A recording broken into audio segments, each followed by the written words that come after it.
Final Summer is a 2023 throwback slasher, and this has Tom Matthews in it. Of course, they're selling that because us slasher fans are, familiar with him from Friday the 13th Part 6 as Tommy Jarvis.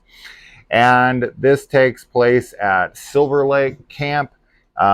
We get in like a kind of a cold intro. Then we move to, I think it's like 5 years later. I want to say it's like 1991.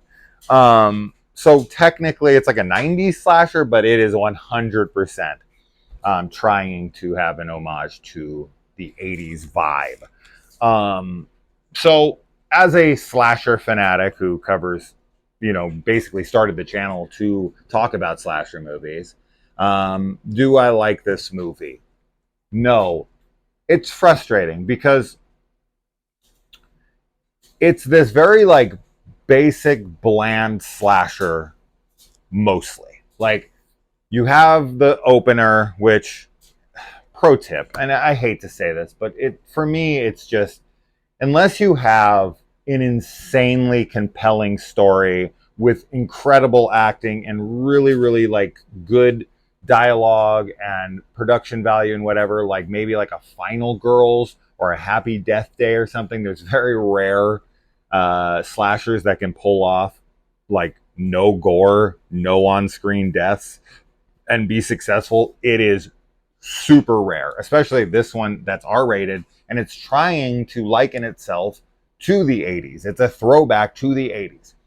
If you're gonna make a slasher movie that is hearkening back to the golden era of slashers, the thing that slasher fans are going to want out of your film, by far and away, most is going to be the kills. And there is not one kill that's gory, graphic, and on screen in a way where you're going to see anything that would be considered gore. So that right there is immediately going to bring this film down so many points for me. So there's a bias there for sure, but it's a slasher film for slasher fans of the 80s. And we want the kills, right? We want the kills. We want the ridiculous characters. We want the memorable stuff. We want the nudity. Not all of that is 100% necessary, but the kills are. In my opinion, the kills absolutely are. Because this film takes so much of its runtime of these kids who are kind of walking through the woods, looking for each other at this camp. And all of this, all the middle of the film is that. And we build the characters a little bit before. We get to know them a little bit, and they're okay. They're see, that's the thing that's frustrating about this movie, is that at the end of the film, we do this 10-minute long, kind of drags out a little bit, but it's this dramatic, it's this dramatic part between a few different characters, and you're seeing them interacting with each other, and there's emotions and tears and whatever. The actors are all fine. It's definitely not the actors, right? That's not the problem here. So that's what was frustrating, is I was like, oh, these kids actually seem like they're fine. They're fine actors. Now, whether their chemistry works or not really. But there's not really anything for their chemistry to work to, right? There's not really much going on in the script to make this fun, memorable 80s camp slasher, right? You don't have really any cheese. The film takes itself super serious, which I respect. Most people who do these kinds of movies, they always go for the playful, self-aware, cheesy, and I don't really care for that because it rarely ever works out. So I just found all the stalking, slashing, out in the woods part, all of that stuff was lame to me. All of it.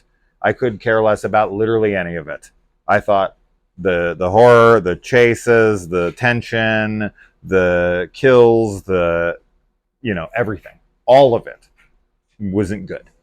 So for me, that is gonna, did I like the film? No, definitely not. But I think that this is, I'm not placing the blame on the actors, because I think all of them are fine.